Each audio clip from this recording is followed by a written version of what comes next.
Our teams handle millions of products every single year. But what I really want to know is who manages all that stock? This actually is a lot more difficult than I thought it was going to be. I'm going to be spending the day with our women's wear team, taking on the role of a merchandiser and the quantity of products they deal with every single day. So it's actually up 25%. This is going to be a behind the scenes look like never before. That should kick out what your online buy should be. Is that right? No. Let's take it on. Morning, Charlotte, you all right? Morning, nice to meet you. Angie, how are you? Yeah, good. Welcome to Women's Wear. Thank you very much. There's amazing space in here. Yeah, you're going to be with the ladies denim team today, so give you a little flavour of what you'll be doing as a day as a merchandiser. Cool. Yeah, before we get started, do you want to just tell me a little bit about merchandising and kind of what it is at baseline? Yeah, of course. So the general ethos is right product, right place, right time. So basically getting the stock in that we'll be selling in 9 months' time to make the most profit for the company. And what we're going to be doing today, give me a little bit of a rundown so I kind of know what I'm in for. Yeah, of course. So it's a bit of a taster session. So you'll be doing reforecasting, which is looking at sales on a daily basis, ranking and buying the range, and then we'll be doing a trade meeting as well. Nice. Should we get to it? Yeah, let's. Right, come on, let's go.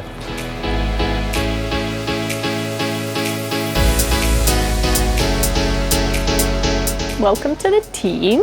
Wicked. Morning, everyone. Is this where you normally sit? Is this the go-to? Yeah, and we all sit together, which is quite nice. So merch on this side, buying on that side, and then we've got tech as well. So everyone's all in the same space, and then designer just over the corridor. So it's quite nice to have everyone close by.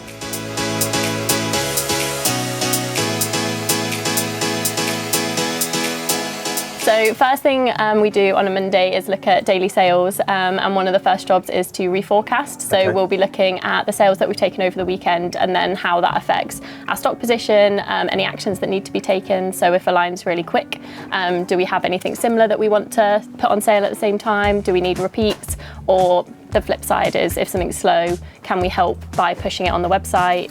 Is it looking its best on the website, or do we need to reduce stock numbers and move out of that trend into something else? So yeah, really important part in terms of controlling markdown and our stock position, and one of the most exciting bits as well. The team and the managers will look at this every day to get a flavour of kind of what's selling, and obviously at the moment with the weather changing all the time, as we come out of summer it spikes, so sometimes it will be shorts, the next day it might be like more jackets or full jeans, so it changes all the time. And what are you looking for on here mainly? Like is it in order of like best sellers at the top? So our best selling line for online is this one here, so an essential wide leg, and that will tend to be at the top kind of all the way till Christmas now, and then you'll start to see further down kind of the more summery things like dresses and shorts will start to drop back now as we head kind of out of the summer season.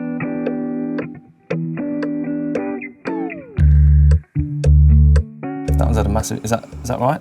386, yeah, 386. So that is probably a new release. Yeah, skinny jeans. So as things obviously transition into more autumnal dressing, then yeah, we'd expect them to step up. But that's a huge variance, 400%. I don't know, like how far ahead are you planning, and then how quickly can you make those changes if the weather's going to change or whatever? Yeah, so at the moment we're booking stuff for next April, so it is quite far in the future. We're kind of taking all the lessons learned from this spring summer and putting those into next season sales. But then also there's things that we can do through short leads. So we have suppliers in Morocco and Turkey who we can turn around stock in around 10 weeks. And then we can also affect stuff that's not actually physically started cutting. So things that are going to sell in January, we could still potentially affect those until it's actually physically on the lines. Yeah, that's mad.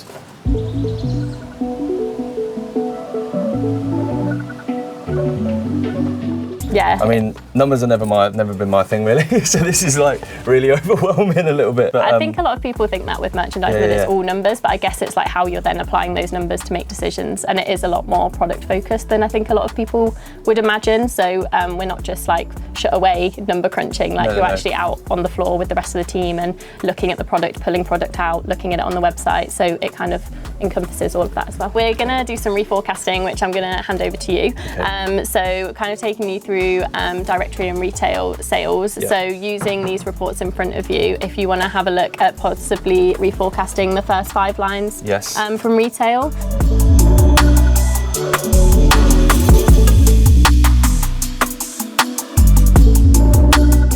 So So if you want to grab daily sales, Yeah. we'll find this first item and see how that's doing. So you're looking for jersey, legging, bootcut black. Would you like me to have a look with my expert I feel like you're going to merchandiser look. eyes? Go on. This guy. Won't pass Line that. 17, so it sold 1,675 units last week and 991 online. Yeah. So then we'll be looking at how it's done over the weekend to predict basically how it's going to sell in the future. This column is this week's orders, so Okay. 279 Yeah. versus last week's orders were 222, so it's actually up 25%. And do you think that's because of the weather change? Yeah, because it's definitely got a lot Definitely. cooler, and even things like the night's drawing in, it definitely feels more autumnal. Yeah, I was going to say, a couple of weeks back, it's slowly building up, isn't it?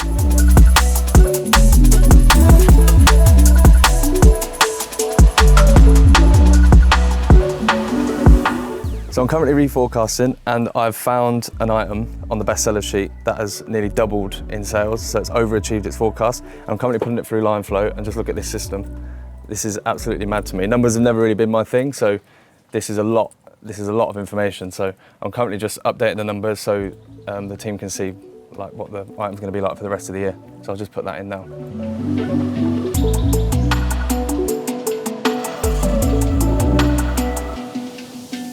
And do you have any that sort of just drop in and drop out completely? Yeah, I know so they say I'm more- shorts, but is there any product that you sort of maybe take a bit more of a risk with and kind of plan for in a different way? Yeah, so definitely like new trends. Obviously a black skinny jean isn't like revolutionary, but when we're looking at newer trends, we had a leopard jean that we sold and went off like an absolute rocket. We're selling like 1,000 a week, but that's something we bought through Held, which basically means that it's those shorter lead times I spoke about where we can buy on like a 10-week lead time and get things in a lot quicker. With the trends as well, who's in charge of like spotting the trends and taking action on that and sort of being trusted with that responsibility of being like, this is the trend we need to go with, let's get it turned around in the 10 weeks, like you say? We've got a design team that brief the trends typically a couple of months before we need to sign them off, so it gives buying and design a chance to work into those trends and get samples back for our meetings, even like travel inspiration trips and things like that. So it's not all down to the design team, but their function is to kind of predict those trends and also get a cohesive range from the floor as well, because obviously if we all went after our own individual things, it could get quite sporadic in store. True. So they kind of make it quite cohesive. Okay, cool.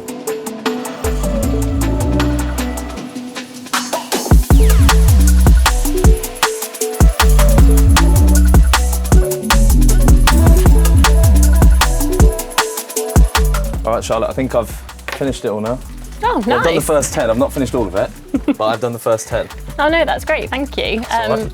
Yeah, like I say, that's a good little taster of kind of what we would do on a Monday. This would typically probably take us a couple of hours and we'd split it across a couple of members of the team. And that was only retail as well, right? So you've obviously got online as well to get through. So yeah, that's been a bit of an eye-opener for me. Yeah, great. It's been good. So yeah, what's next? Where are we So going? next we're going to be looking at ranking, which is kind of the flip side. This is all stock and styles that is on sale now, whereas we're going to be looking at stuff that's yet to launch and basically seeing what we think will be the best seller right down to the worst seller, and that kind of determines how much we buy of each product. So we'll be doing that. We're just going to head through to another room. Right, wicked, that's exciting. Let's go.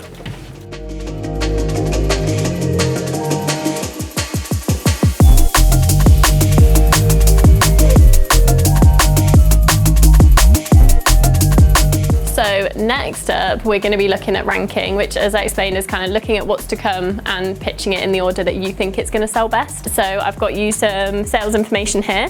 Okay. So what sold last year, which is one of the key things we look at, and then also some intel from current sales, design trend, and also a little bit of information that if you weren't on the team you wouldn't know. So first thing is stores need more colour. So through comp shopping with the team, so going out and looking at competitors' stores, and also feedback from our own stores, we know that they felt, believe it or not, that denim looked too blue. Really? So they've asked for more colour in store.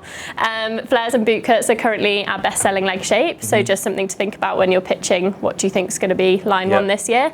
And then cord was a missed opportunity last season, which is this sort of product. Okay. Basically gonna let you have a go at going through the samples, rank it from best to worst in terms of how you think it's going to sell.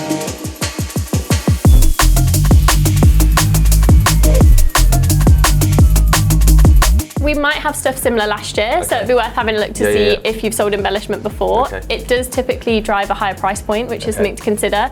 The other thing I have whacked on there is that it's in an ad campaign, so it will be getting a lot more promotion than a lot of the other styles, because it will be kind of in like newspapers, in magazines, so it will be getting a lot of attention from that, which is probably something that would also make me put it up higher.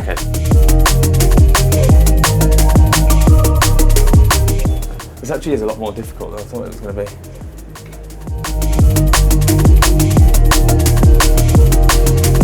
So I come from a styling background originally, which is mainly just dealing with the clothes and not the numbers. And we would have to deal with sort of the item descriptions and stuff like that, and the item codes.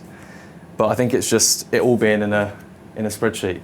It's different to how my brain works. Visually, I could put it in where I see trends and where I could see it being successful, which maybe it will align, but I think maybe because I'm just focusing on this, it's not something that I'm used to, so yeah, I'll get back to it and see how I get on.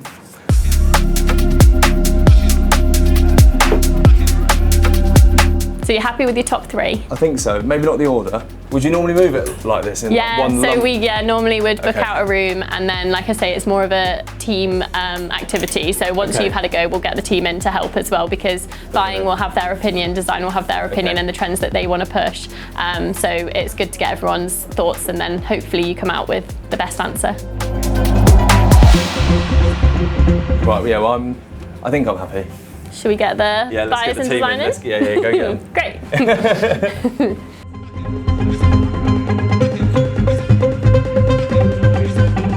And why have you gone for these here versus like the sparkly thing? That's a great question. So these ones you'd move up? I think so. All right, let's move these ones up there.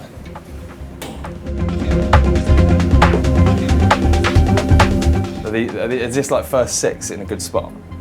And basically, if you look after them, that drives most of the money as well. So we always spend the most time looking at that top section. The way I look at those as well is like, out of everything on the wall, like if you think about like viral TikTok moment, for me as a designer, I feel like they're the ones that would have them. Granted, this may look like quite commercial from this point of view, but then it's like you want a little element of something and like a high volume, so that if it does go viral, we can sell a lot of it. All right, so I've just finished ranking, which was a lot more difficult than I thought it was going to be.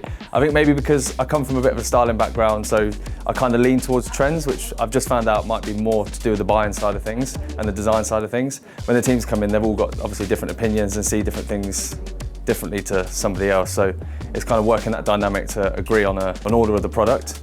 But from what I did, I mean, we only moved a few, which is quite good, I think. So out of however many are up there, I think we moved 2 or 3, so I'm quite happy with that. So how did you find working with the team? Yeah, I absolutely loved it. I mean, they didn't pick me apart too much, which was quite good, but you know, the collaborating on ideas and stuff and having a hands-on feel and talking about it like that is really important, I think, and I can tell that works really well for you as well, and it's something we do in our team as well, is collaborate a lot and have those open conversations and, you know, not taking offence to things, and you know, things can be in the wrong places, but that's all the more important to get it right as a team. So yeah, it's really good. I enjoyed it. So that ethos of like many heads is better than one. So like you say, it's sharing the load of like those big decisions. So after this, we would reflect what we've done today on the system. So that would be physically dragging and dropping the items into this order, and then that in turn will help kick out kind of estimates of how much we think we want to buy, which we then inquire with the suppliers, and that's kind of how we get to contracting. But we're going to cover that more in our next exercise. Yeah, so is that where we're going next? Yep. All right, cool. Let's do it. Perfect. Okay, so today we're spending a lot of time on women's wear merchandising, specifically denim. How does merchandising sort of translate across the entire business?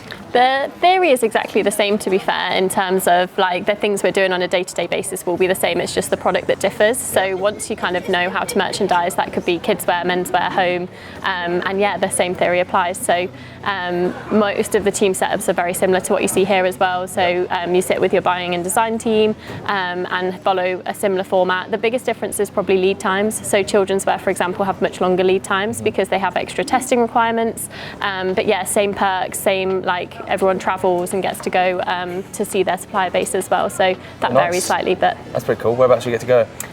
Mostly Bangladesh for us on denim, but also places like Morocco and Turkey. So yeah, ticked off a few extra countries through work travel, which is always nice. Yeah, I love that. So what are we going to do next? So yeah, we're going to head to the desk and look at calculating a buy. Okay, cool. Come on, let's go.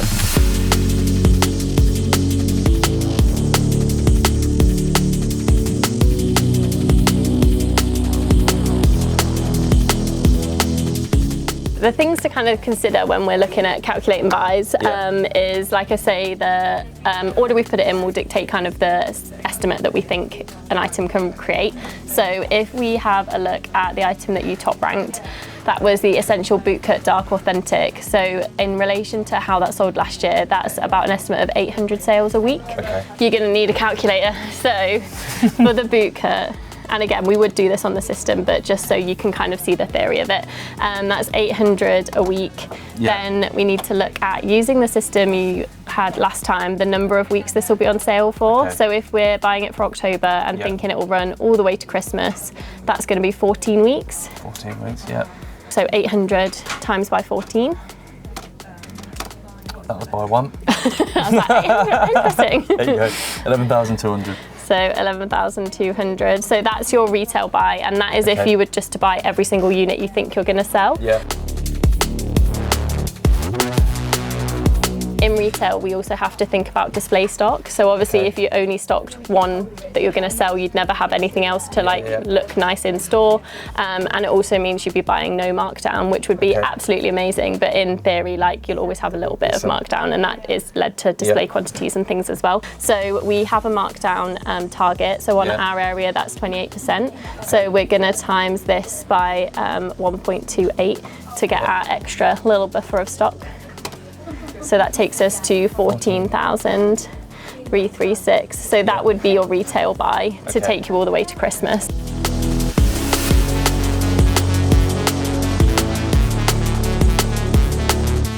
For online, there's also things like returns rates to think about. So we'll have a look at what the estimate looks like for online. The estimate we got to was 14,000, and then we need to take our returns rate into account. We need to times this by, if you do 100 minus your returns rate to work out what it is of this number you want to buy. So 56%. So if you times 14,000 by 0.56, that should kick out what your online buy should be. Is that right? No, I think, is it divided? Oh wait, am I doing times it by that? Yeah. Oh, I just times it by the number that was on there. Hang on. That's what should be that looks near a more like calculator. it. So 7,800. So you can see returns rates have a huge impact in terms of we're not buying this full number, we're actually buying more like half of it. So, so this would be the inquiry that would go out to our supplier. So 20,000 units on that particular line. And again, as I said, we'd stagger that into different hits so that they can manage that on their production lines.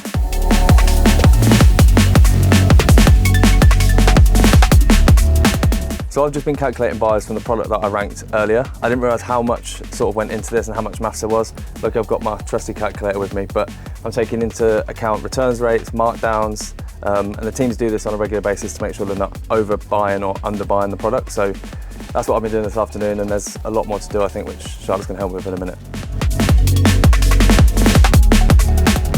All right, Charlotte, I think I've done these.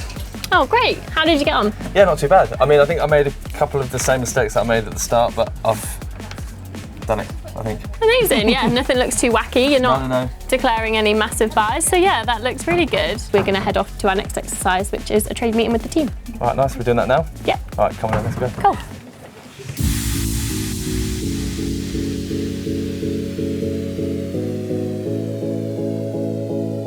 Jersey, as we said, is up on the year, so had a really strong start, and this is an area we've like really diversified in terms of leg shape.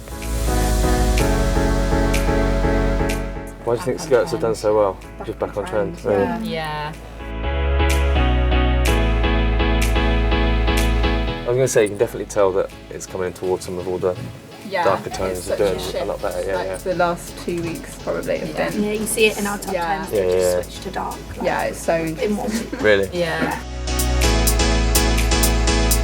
Do you find that things, when the customer's like getting an added extra, they sell better as well? So So just finishing the trade meeting, it was really, really interesting, and it was good to be a part of those conversations about products done really well in the last week, ranges they've got coming out in the future, and seeing all the products up on the wall. So that was a bit of an insight into what a day would look like as a merchandiser. How did you find it? It's been amazing. It's been absolutely unreal, and I've learned so much, and I didn't know a lot coming into the day, so I feel like everything you've taught me, I've really taken it in. Still processing some of it, but it's been really good. So, oh, great. Any highlights for you? The ranking was the best bit. I think having the hands-on sort of, meetings and moving things around and ranking it from almost best to worst, and having the collaborative discussions with everybody, unpicked my work a little bit. It was quite good, but yeah, I really enjoyed it. Oh, really great. Well, if we ever need a hand, I'll let you know. Yeah, thank you very much. Cheers.